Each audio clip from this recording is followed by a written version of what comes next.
अस्सलामु अलैकुम वरहमतुल्लाहि वबरकातुह। मुहतरम नाजरीन, आप तमाम नाजरीन का कासमी जी के पर इस्तकबाल है।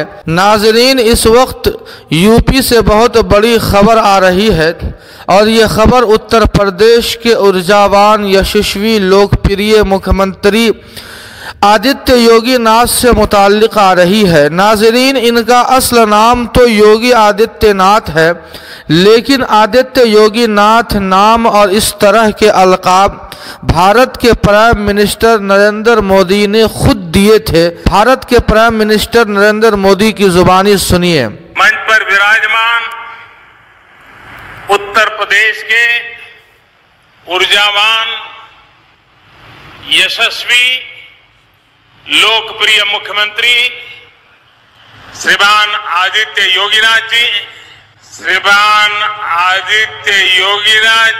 बहरहाल नाजरीन, असल खबर अब आपसे शेयर की जा रही है कि उत्तर प्रदेश के चीफ मिनिस्टर आदित्य योगी नाथ को कोरोना हो गया है। नाजरीन, इसी बीच जो लोग उनसे नाराज रहते हैं वो खुशी मना रहे हैं, जबकि उनके मुक़ल्लिदीन और भक्त अफसोस भी कर रहे हैं।